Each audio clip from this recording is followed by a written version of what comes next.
It's time for the Douglas Coleman Show. Mr. Smooth and Savvy is joined by guests from all walks of life. From the entertainment industry to authors to political and social commentators. The famous and not so famous. The controversial and the light and fluffy. We have it all. Now, here is Douglas Coleman.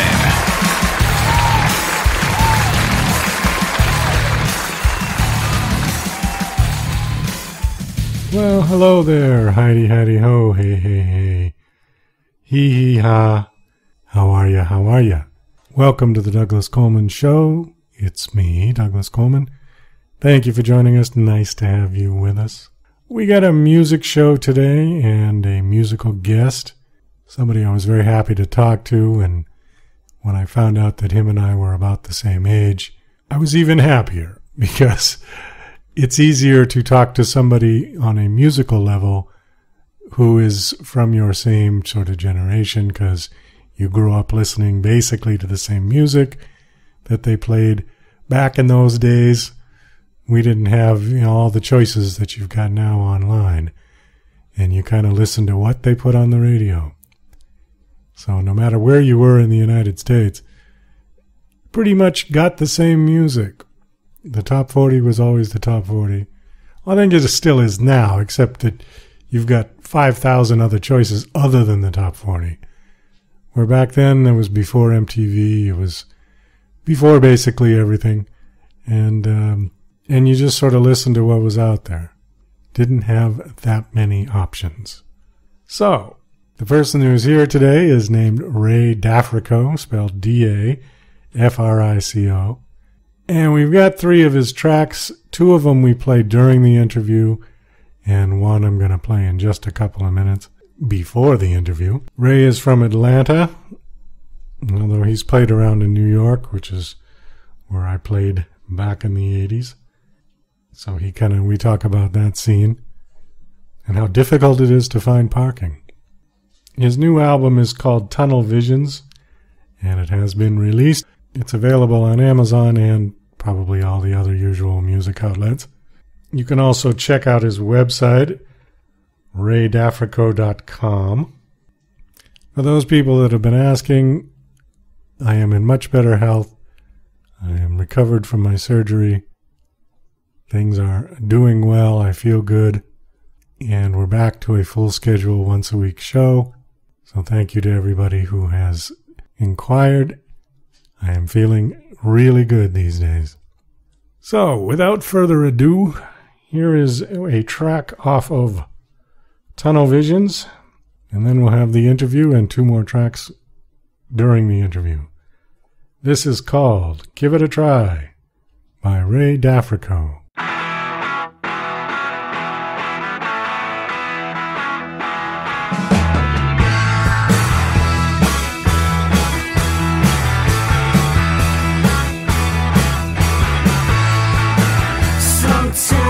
Stand each other. Sometimes we look the other way. Sometimes we don't even bother. Sometimes everything's okay. Although we got a lot of reasons not to. We're looking for a reason why we should give it a try. We're gonna give it a try. Gonna give it a try.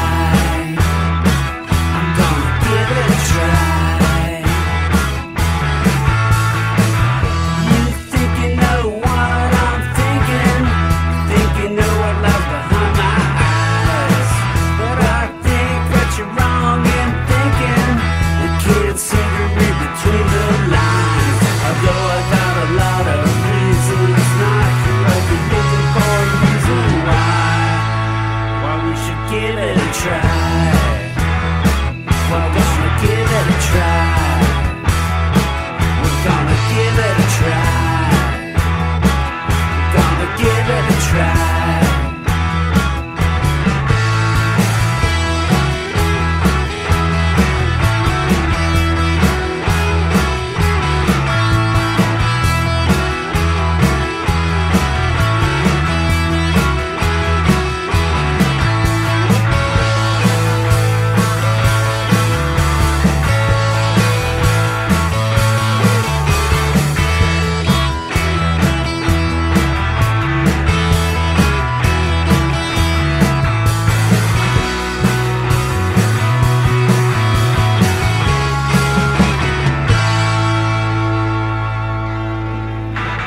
You're listening to Mr. Smooth and Savvy right here on The Douglas Coleman Show. We'll be right back after these commercial messages. Go listen, download, and subscribe to The Douglas Coleman Show. It's available at the website douglascolemanmusic.com/DCS. Also on iTunes, Spreaker, and YouTube. The Douglas Coleman Show is an internationally syndicated talk and music show that features fascinating and sometimes famous guests from all aspects of the entertainment industry. The topics can range from light and fluffy to sober and serious. Our focus is on music artists, but we also feature producers, authors, directors, and even promoters. The Douglas Coleman Show. Sometimes chat, sometimes music, always entertaining. Again, it's available today at the website douglascolemanmusic.com/DCS. You can also connect with them on Facebook at Douglas Coleman Show 1, follow on Twitter at Douglas Coleman 3, and you can even find them on TuneIn Radio. Again, that's the Douglas Coleman Show at the website douglascolemanmusic.com/DCS, iTunes, Spreaker, YouTube, and more. Go listen, download, subscribe, and share with your social networks today. Tired of living in a culture of lies, fake news, and alternative facts? The Pro-Truth Pledge reverses the tide of lies by calling on politicians, and everyone else, to commit to truth-oriented behaviors. The pledge asks signees to commit to 12 behaviors that research in behavioral science shows lead to truthfulness, such as clarifying one's opinions and the facts, citing one's sources, and celebrating people who update their beliefs toward the truth. Private citizens who sign the pledge get the benefit of contributing to a more truth-oriented society. Public figures get more substantive rewards for signing the pledge in the form of positive media and public recognition. The pledge crowdsources the truth by asking volunteers to evaluate the statements of public figures who sign the pledge. Take the pledge, demand that your elected representatives do so, and encourage your friends to take it at protruthpledge.org.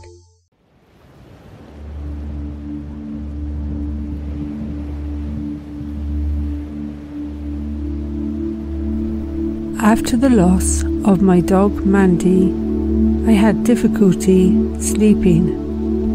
She had been my best friend for years. She slept on the end of my bed, and I found her snoring soothing. It was difficult for me, as I also found little support for my grief. Not being able to sleep was the worst. I decided to create an audiobook to help people like me. Listen to my voice as you drift into a peaceful sleep, taking a journey using your dog's memories, accompanied by rain falling, birds singing, and a waterfall. To get your download, go to Amazon and search Relax by Jane Yates. Thanks to Douglas Coleman for this spot.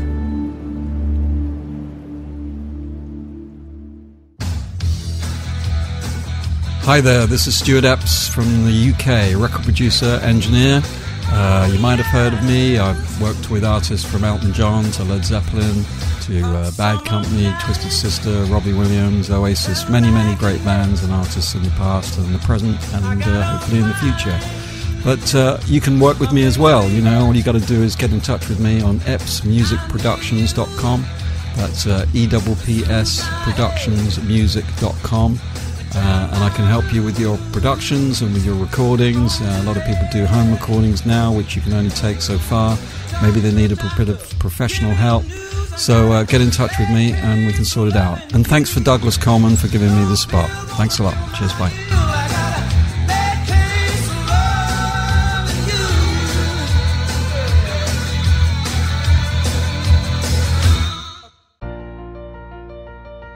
DJC Music and DJC Productions are pleased to announce a brand new website. We have started a listing website for radio show hosts as well as potential show guests. This is a meeting site where hosts and guests can come together. Show hosts can list their show and types of guests they're interested in booking. Potential guests can list their talents, bio, accomplishments, or anything they feel makes them an interesting radio show guest. There are no recurrent payments, only a one-time $5 listing fee. Your listing will stay up until you decide to cancel. Previous guests of The Douglas Coleman Show are welcome to submit their guest listing free of charge. Go to radiohostsandguests.com. That's radiohostsandguests.com.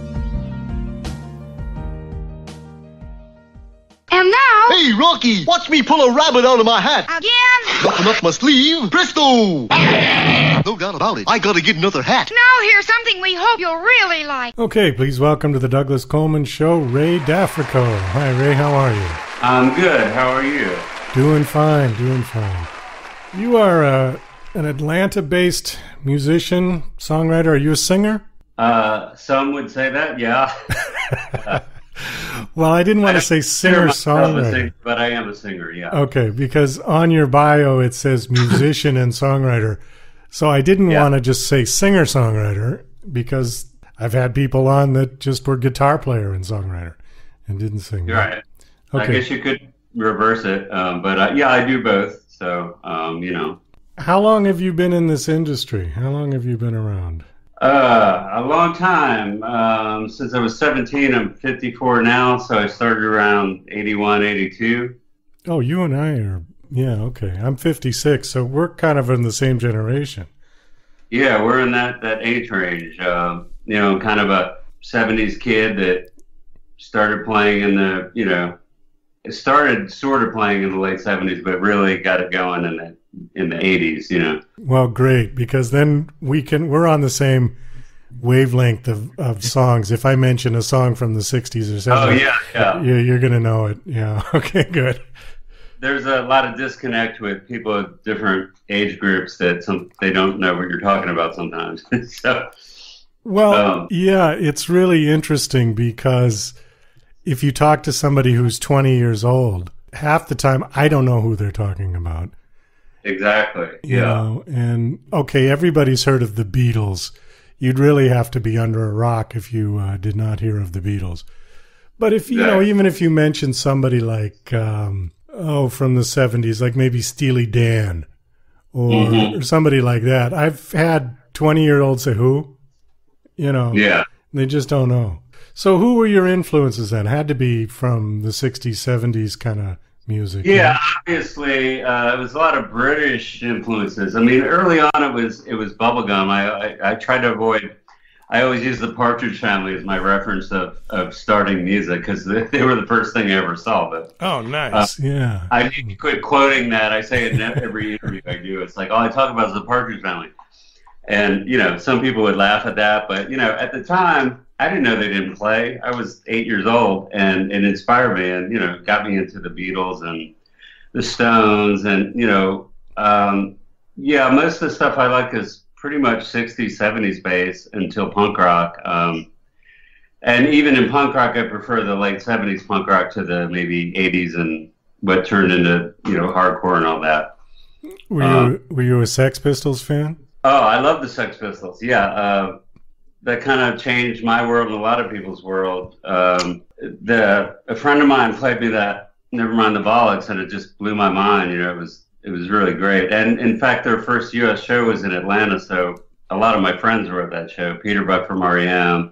And you know, they made a big impact. But ultimately, I was probably more of a Clash fan. You know, because they were great for the one record they did. But you know, I kind of prefer the Clash's long-term message, and you know, they were more of a traditional rock band, I guess, and they were into reggae and all kinds of things, which is stuff I like. I like all kinds of things. So have you been basically working in this industry since the 80s nonstop, or have you done other things? If you consider it working, I mean, sometimes more than others. I did it full time, touring most of all through my 20s. I really only slowed down when I had my daughter. I was about 30, and I was in a band called Kathleen Turner Overdrive around that time. And that was in the 90s. Yeah, that name gets a lot of recognition. If the band doesn't, people seem to remember that name. It was in the High Fidelity movie. I guess Jack Black used it, and okay. without our permission, by the way. And he said his band was going to be Kathleen Turner Overdrive, and we were recalled that. I thought it up, and people were emailing us, hey, you ought to go watch this movie. They're using your name. So, but anyway, I'm veering. What was the original question? The question? Oh, have I been doing it a long time? Yes. The answer is yes. Okay, because a lot of musicians that I know that are my age, our age, myself included. I mean, I was playing in the early 80s in New York and then quit. And went on. The smart people did quit. The crazy ones keep going. But I'm one of those lifers that I seem like I was born to do it, whether I want to do it or not. It doesn't seem to me like I have a choice. So I just get out and play when I can, and I approach it exactly like when I was 18, I just get up and slam the songs out, and, I'm still just as passionate as I've ever been about it, if not more so, because I think I'm a better songwriter with experience. And, when you're 18, you just don't know anything, So 30 years down the line, you've got a lot of experience and kind of know what you're doing, It reminds me of the famous quote from Mark Twain, who said that youth is wasted on the young. Because when I was 18, I had all the energy in the world, but I didn't have that wisdom like you were talking about. Now I've got the wisdom and I have no energy. So yeah, I'm the same way. So. It's like the idea of putting a band together now and hitting the road and doing that club stuff again after being away from it for so long. It's just like, where when I was 18, I was like, yeah, let's go. Let's load up the old car. Let's rock and roll. But, well, I'm glad that you're persistent about it. My hat's off to you for doing that, because thank you. I certainly lost interest. Not lost interest, but just lost the desire, I guess, to when the band wasn't going anywhere, and then we just gave up. The band broke up. And yeah, there's some wisdom in that too. I mean, I don't exactly enjoy lugging gear around when I'm, my body hurts, and there's much things I might rather be doing, but for me, it's kind of like a mission. I don't know. It's like when Tom Petty died, I was like, and this is kind of ridiculous, but I'm like, you have to keep going, man. It's up to you now. There's nobody left, Well, part of it is I don't feel like there's a lot of good music out there, young or old. I don't hear a lot of good, should I say, rock and roll music, what I consider to be rock and roll. I don't know. I don't listen to a lot of younger bands, so maybe I'm just out of touch. But what I do hear, I'm just like, it's a whole different kind of thing than when we grew up, So I suppose I'm a little more traditional in that sense. But I don't know. I like older music too. I tend to go backwards rather than forwards. So you discover how many things were done and are just being redone. You know what I mean? Oh, I hear you. In fact, when I was a kid, I was listening to the 60s and 70s music. And then gradually through the 80s and 90s, I started listening to the music of the 40s and 50s. And I just kept going backwards, because the older I got, the less the music was interesting to me, what was new at the time. Yeah. I liked some of the 80s hair band stuff, and then it kind of, and then the grunge, rebirth of rock and roll. I was like, okay, maybe it's not quite dead yet, and then grunge disappeared, and then that was about the end of it for me. I thought, well, okay. And I'm totally on the same page with you. I don't hear a lot of great music out there now anyways. And rock and roll is, I hate to say it's dead, but it's certainly not mainstream anymore. Right. It did its course, because it seems to be, if you go back to if you start the timeline at recorded music, so let's say around the 1920s, when they had the technology to record music and people started buying records. From the 20s to the 50s, jazz was mainstream. Right. And then from the 50s to the 80s, somewhere in there, rock and roll was the mainstream. Yeah. And then from the 80s to now, rap.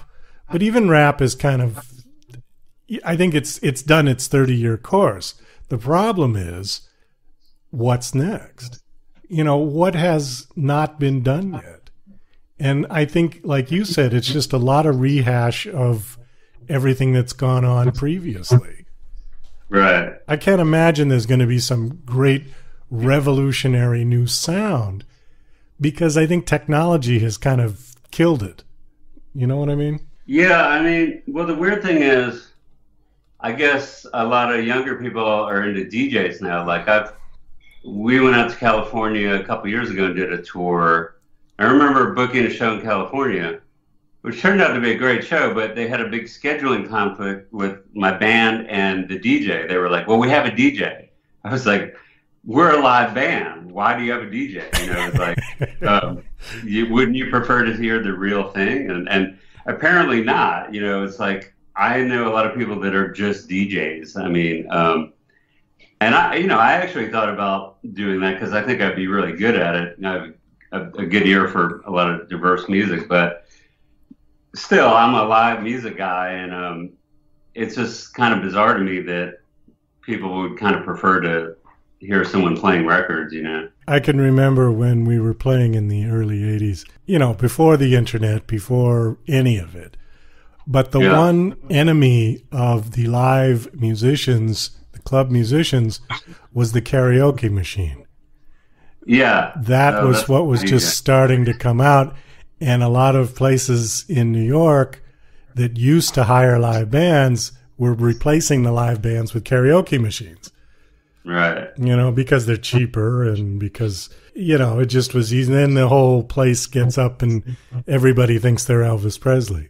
Well, they didn't have to deal with passed out guitar players and paying the band, and I don't know. You know, we just didn't want to deal with bands, you know, if they could help it. Well, yeah, but, that's true. I mean, there is obviously more, you know, more headache for the club owners, where the machine the machine doesn't talk back, the machine doesn't want free drinks, you know, all that. Sure. All right, we got to get to one of your songs here because we're just yakking away, and we're let's see. Your new album is called Tunnel Visions. Is that right? It is. Okay. Yes. And it has released already? It is. It's available on CD Baby, on my website, raydafrico.com. It's on a lot of the Amazon and all the download sites, and Apple. It's, you know, the usual suspects, I guess. Okay. Jen was nice enough to send me 3 of your tracks. We've got Give It a Try, Coney Island Eyes. I like that title. And Rejected. So which one would you like to play first? Why do you do Rejected? That's Cait O'Riordan from the Pogues sings on this. Okay. She sings backup. She was the CD was recorded all in New York, and Tunnel Visions is a vague reference to the tunnels in New York, and also, well, a lot of things. But anyway, she was in town and just came down and sang on a couple songs, and I think it turned out really well. Is there any story to Rejected? Or not really. I mean, I can think of multiple stories about being rejected. A lot of my songs would cover a lot of ground. I mean, it's not specifically about one incident. It's just being frustrated in general, I suppose. Okay, so it could be rejected from a record label, from a girlfriend, from anything, right? You could be rejected for so many different things.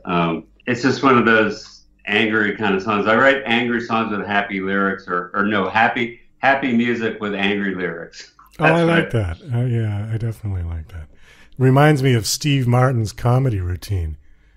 Oh, there you go. You know, with the banjo, and he did that death and greed and pain and sorrow with the happy banjo music.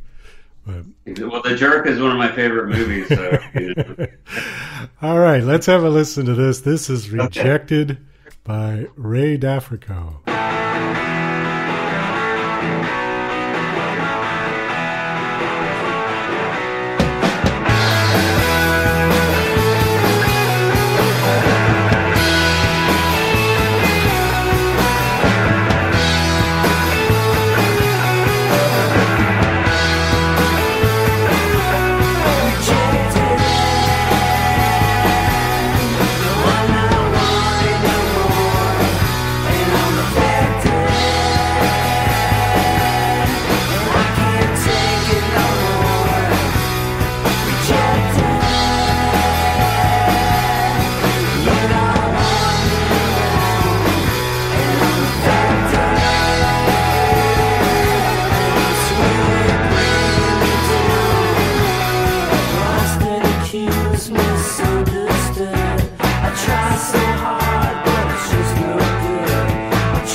No, very nice. Very nice.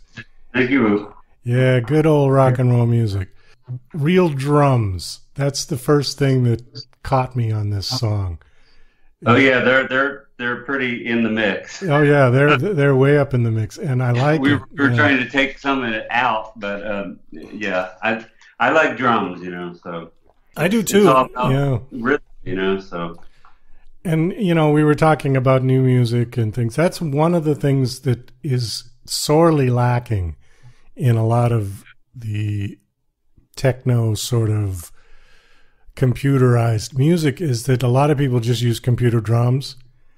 Yeah. And I don't know, they just sort of leave me cold. I mean, they don't have any soul. Yeah, well, it's you know, it's the human touch, you know, even if it's out of time a little bit, maybe that's what makes it human. You know, when they were doing London Calling, you know, I guess they call Chopper the human drum machine, but he would speed up in places, or the song would speed up, and the producer, I forget his name, he's a Guy Stevens. He used to do all the Mott the Hoople stuff. He said, "Well, rock and roll's supposed to speed up, and you know, because it's human, you know." Right. I think it was Ringo who actually said something to Jeff Lynne when they were doing something, and he said, "Oh, well, we have to sync it to the click track." And Ringo looked at him and he said, "I am the f***ing click track." You know, and that's, for somebody from like Ringo Starr, I just laughed my ass off when I heard that, because it's like, yeah, you know, that's what it is. Well, let me ask you this. I ask this to a lot of musicians, but particularly ones of our generation.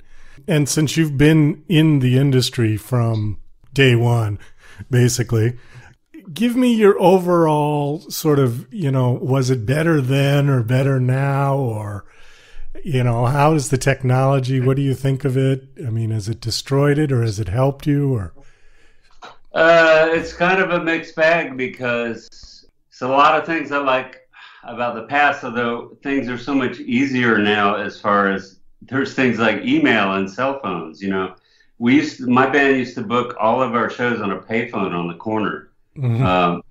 The odd thing is we actually got more shows that way. But that being said, you know, communication is so much easier now. So in that sense, it helps, and it's a lot easier access to music, but there's no filter to it. So it's like you're just bombarded with stuff, which I think is kind of not great. It used to be only the best kind of stuff would get through, you know, or the most unique stuff. Now it's just an overload of stuff, you know. And I don't know, it's just like you were saying, growing up in that era, you kind of, my father says, well, you like the music that you grew up with, which I suppose is true, whatever your generation is. But, you know, I'm not even a fan of like the new or the new, what do they call the LED lights? It's for stage lights, you know. I want the old par lights that were like really hot and looked better. Yeah. Even though they probably are horrible for you know, using energy. But, you know, it's stuff like that makes a big difference in shows, you know. I mean, they just seem a lot more rock and roll. I go to shows now and I'm like, okay, that looks like a Christmas strip lighting or something, you know. It just has less impact, you know. I think music, at least in the 70s, was much more theatrical. It was much more of a presentation of the band, you know. And I don't think people do that much anymore. The one thing I don't get is all these, they're not even like bands, but performers, and they have all these dancers behind them. I just don't get it. They have 20 people dancing behind them. What is that? I'm not sure, but if you go on Samsung's website, they have 24 hours, 7 days a week Kpop, you know, which is nothing but a bunch of pretty boys or pretty girls dancing around, lip syncing. And I mean, I think it's the national sport in South Korea is K-pop, and Samsung is just putting it on their website for free, you know. Wow. And I had to tune in just to watch it. I mean, it's absolutely awful. But when you said that, that's exactly what I thought of. the show is just about them. The music has really nothing to do with it. I mean, because so many of those shows, like even a fellow disc jockey radio guy that I talked to he's about my age, and he has kids that are 12, 13 years old in that group. And I guess they dragged him to a Justin Bieber concert. Oh, wow. And, he just kind of like folded his arms and was sort of laughing through the whole thing. Yeah. Because he said, well, they're not even really singing. There's just some guy in the back with a pad controlling all the music. And it's just, and then I guess the kids defended him. I said, well, yeah, but they're dancing, So yeah. I guess you go to see them and you go to watch them dance. It's really not about the music. But it's funny because I think Justin Bieber's kind of cool because he has a pet monkey and he's always getting in trouble, which I think is like punk rock. Maybe he's matured. I don't know. I don't like his music. Like you said, it makes me laugh. I find it entertaining, It's like, but you see a lot of that on not that I watch a lot of it, like these morning shows. They're supposed to be news shows, but they just talk about whatever. And they'll have the entertainer out in the plaza in New York or whatever. And it's a lot of that, And I guess way back in the day, like on Shindig and stuff, they would have dancers in the background, but they would have a band lip syncing, albeit, but, it was separate from what the musicians were doing, Right. Well, even Apple has released a couple of those Beatles films that they did, promo films, where they were obviously lip syncing to their own music. But there's one in particular that's very funny because Ringo is riding an exercise bike. I've seen that. Have you seen that one? And then George is like screwing around because he's like making fun of the fact that it's lip synced. And George is moving his mouth off, out of sync. All the bands did that, especially the more serious, like The Who. Keith would just pretend he was hitting his cymbals, and it was a big laugh to them. Yeah, and now it's like serious. So you see how the attitude has sort of changed. I mean, lip syncing is acceptable. What bothers me about lip syncing is the price of the concert tickets. To me, doesn't warrant a lip sync show. You're going to pay $400 for a ticket. I want to see somebody actually sing.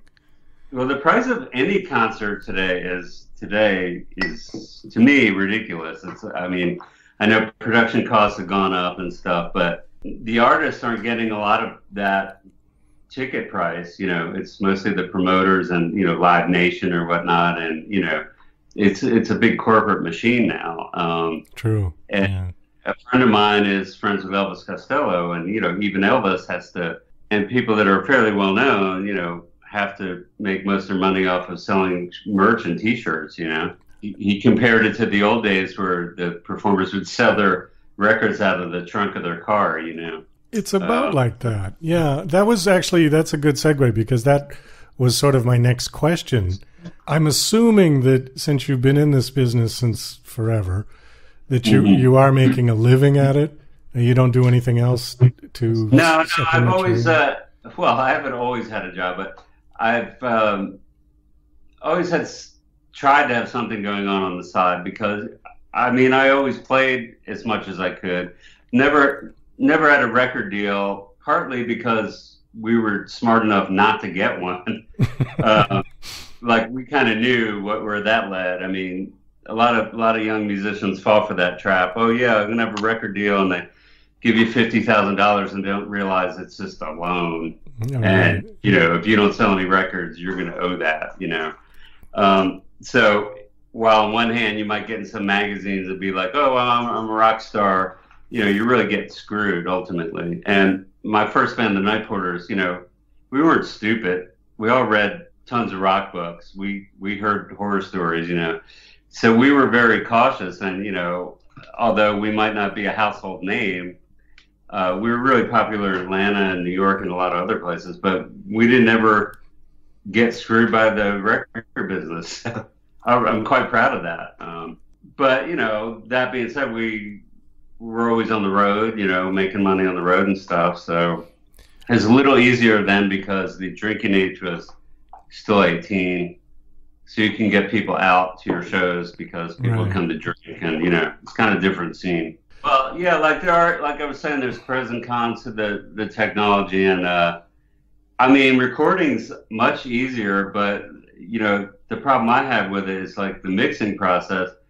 There's so many choices and filters and whatnot to put on. You spend, you know, there's too many decisions to make. And I always say I just want 3 knobs. I want bass, mid-range, and treble. Yes. You know, I can give you a mix. Because all those great records, like Sgt. Pepper that was done on 4-track, you know, it forced them to be creative to work around problems, you know. Well, and very smart. Yeah, you had to think about what you were doing and like how to get this sound you had in your head. How do I get this to tape? And although now it's much easier to actually record with Pro Tools, but I think it almost gives you too many choices, and you ultimately spend a lot of time just thinking, well, let me try this button, you know, and then a lot of times they sound good, but you can spend all day not picking one, you know. We were talking about ticket prices and how a lot of that isn't going to the artists. The artists are having a much harder time now because technology has ruined the ability for people to make a living selling records. Yeah, streaming and all that. Which So I guess my question to you was, is the bulk of the money that you make with your music from live performances? You know, like you said, selling T-shirts and selling... For some odd reason, people won't buy a CD off Amazon if they hear you, but they will buy one at the concert. Mm-hmm. I think that's rather strange. It's like they see you and then they'll say, okay, I'll spend the $10 for his CD. But if they hear your song somewhere, they're going to go on YouTube first and look for your video and not immediately go out and buy the thing.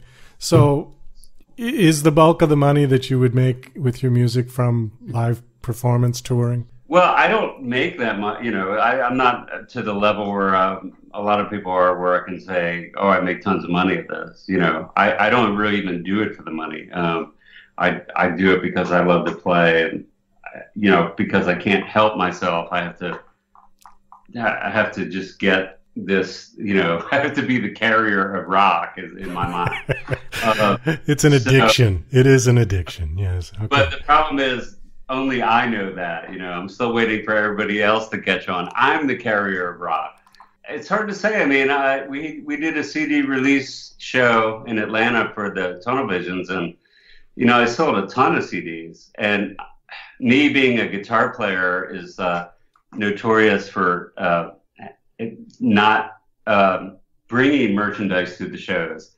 You know, I grew up in an era where we didn't even think about that. So now I'll be on stage and I'll be like, you can get our CD, and we don't. And I was like, but you can't because I didn't bring them.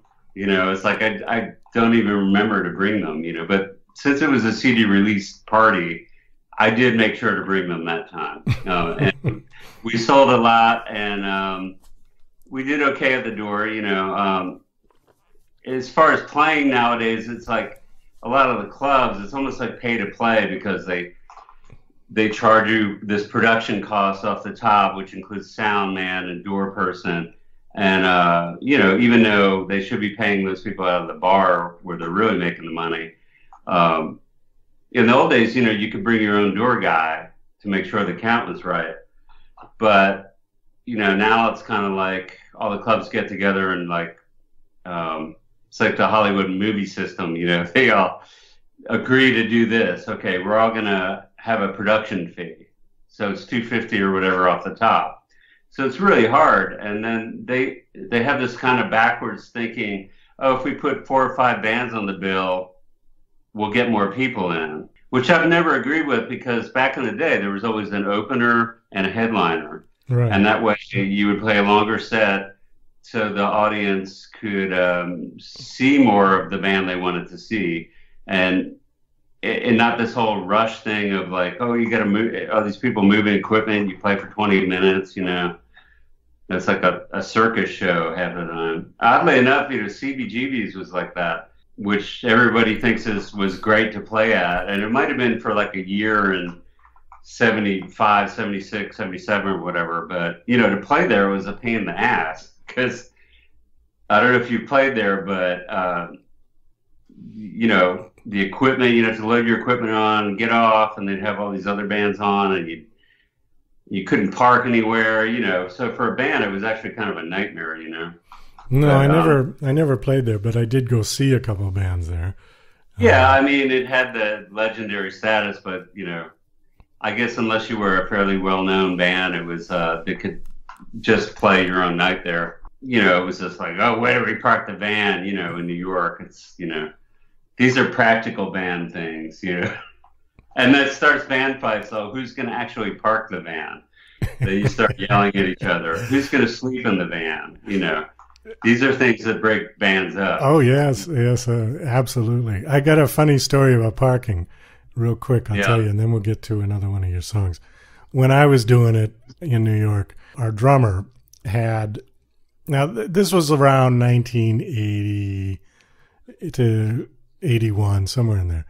He had a 1972 Oldsmobile 98, which was huge. You remember those old cars? They were just ginormous, right? Like a Kojak car or something. Yeah, it had a huge trunk. The back seat, we could all fit in the front, and all the gear could go in the trunk and the back seat, right? Right. So anyways, he had a great system for parking because what he would do, this thing was like 6 different colors. The door was from a different car, and the fenders were all primer gray and stuff like that. It just looked like an absolute mess, but it did run very well. Anyways, what he did was he had his license plate on a magnet thing. So when he would park somewhere, he'd park by a hydrant, he didn't care. He would just take the plate. So it looked like an abandoned car, and the cops wouldn't go near it. Because, then they'd have to call the tow truck. They'd have to write a report. They don't want to deal with this thing. So it just looked like a junk car somebody left there. And so that's how we got around parking. We would just take the plate. And then when and then when we'd finish, we load it up, put the plate back on, and just go. I hear you about the breaks up bands. Arguing about who's gonna park the van this time, or who's gonna go get the van after you're done and tired, right? If you had to park 6 blocks away or something like that. Yeah, I have a good story. One of the last times I played up in New York was I can't remember the club, the Lakeside Lounge, and we came up there and we got there in the afternoon or whatever, and it was trying to park, and I was not feeling well, and I just went into the club and with an awful attitude. And I swear to God, I think it was Jim Jarmusch, the filmmaker. I don't know many guys with white hair like he has, was sitting at the bar. And I didn't think that it was him at the time, but I just came in and said, where can we park? And they were like, oh, you guys are from Georgia? Oh, it's horrible around here. And I wanted to say, no, I'm actually from New York City. But so anyway, I stormed out of there and parked the thing, and then he was gone. I swear to God, I think it was him to this day. I was like, oh, I could actually talk to Jim Jarmusch, But I've had several run-ins like that where I've been just preoccupied with playing or whatever, and not realizing this person. I also met Lee Black Childers, who managed the Dolls, I think, and and he introduced himself, but I didn't believe it was him because I just, you meet all kinds of people, and a lot of times you don't, people just tell stories, a lot. And for some reason, I just didn't believe it, but I think it actually was him. So another missed opportunity. But, when you're playing a show, you kind of get focused, on what you're doing. And a lot of times people want to talk to you, but you're kind of in your own world, not trying to be a jerk or anything. You're just caught up in, I got to do this and do that, So, but it's interesting the people you meet, playing. We got to get to your next song. Give It a Try or Coney Island Eyes. Why don't you pick this one? All right. Well, I'm going to go with Coney Island Eyes just because we're talking about New York and I like that title. Any story to that?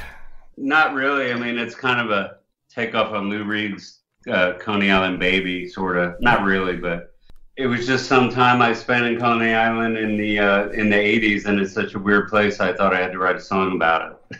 Oh God, it was a dump in the 80s.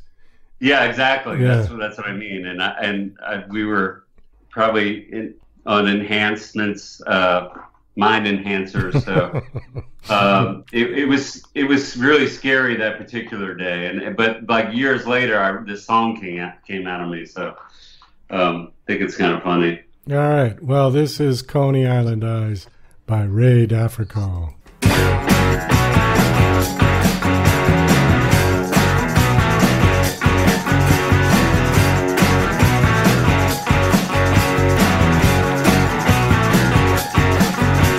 City meets the sea. There's a boardwalk in between, and the ghost balloon of a park walks slowly past. There's rushes and tower lights, hot dogs and pizza shops, and some Woody Allen movie got shot on the next block. At the end of the line,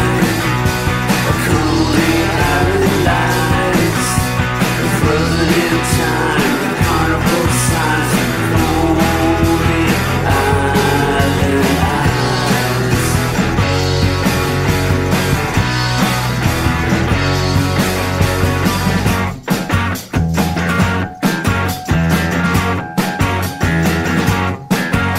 There's garbage on the beach, hip hop it shakes the streets. It's so strange and bizarre to say the least. Sometimes the sun shines, the Spiderus escapes our climb, as the outer towners slowly lose their minds. At the end of the line, Coney Island lies, frozen in time, carnival signs of Coney Island eyes.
Very good. Very good. Cool. What kind of guitar do you play? Or what is that on that one? I can't remember what I played in the studio, but usually I have a 73 Telecaster. Okay. That's kind of been my main guitar since I started playing. But I have, I play all kinds of things, Les Paul Juniors, and I've got a pretty good collection. So I kind of mix them up.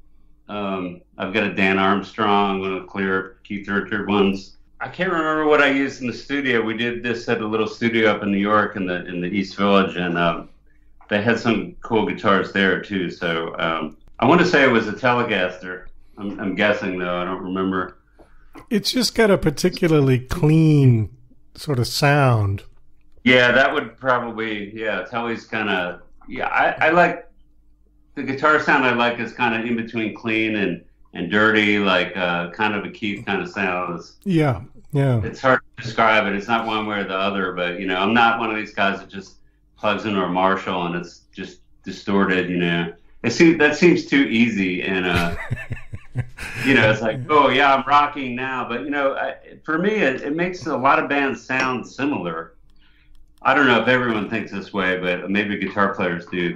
I'm just kind of, I like more the chunka, big stack, like Steve Cropper fan. You know, kind of like that clean and dirty stuff going on. You know, it's. Well, you know what came to mind while I was listening to that song, just for the guitar sound. Okay, because I kind of tuned into the guitar sound where you're playing. Yeah. Is the song by the Police, Roxanne. Oh, wow. Yeah. You know, that guitar, that and that's, for some reason, that connected with this song. I don't know why. Because the songs are nothing alike. It sounds like that time frame on guitar style, you know. That could be, yeah. Yeah, it always, to me, it kind of reminds me of the Pretenders. Like, I don't know if it's Tattooed Love Boys or one of those early Pretender songs kind of had that kind of rhythm playing, you know. Yeah. But yeah, now that you mention it, it does kind of sound like that. I love that song. It's oh yeah. I was a big Police fan for the, you know, short time that they were together.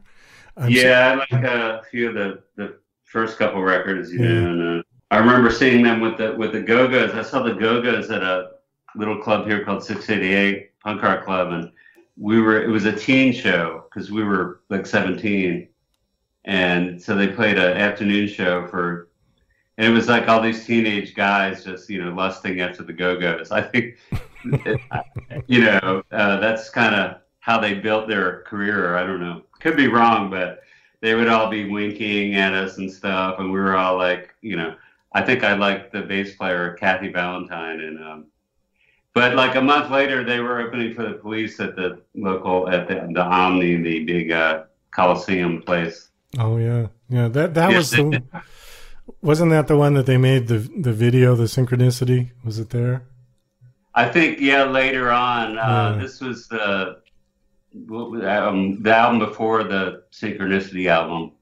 Oh, Gonzada Mandata, yeah, whatever it we don't was. keep the names of the records anymore, man. We just like, what's the one with that song? And yeah, I kind of fell off after that. You know, it's like, okay, I'm policed out. You know. Yeah, me too. Ray, we got to wrap this up. We're going to run over. Thank you so much for coming on. It was great talking to a fellow musician, especially one who's from my generation.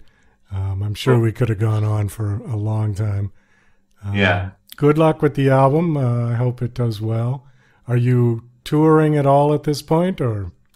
We're looking at possibly going to Europe in September. I don't know about anywhere else right now. Trying to work stuff out. But you're on the West Coast, right? Like. Yeah, Las Vegas. Oh, Las Vegas. Okay. I actually haven't played in Las Vegas, so we'll try to make it up there. Oh, well, great. Can. Yeah. But it's looking like maybe fall, I guess, we'll be doing some shows. Just look for it and go to my website for any updates or my Facebook page. But it's Dafrico. All right, Ray. Thanks a lot. Take care. Well, that's about all the time we've got for the show today. I want to thank my special guest, Ray Dafrico. This is Douglas Coleman saying, I'll see you when I see you.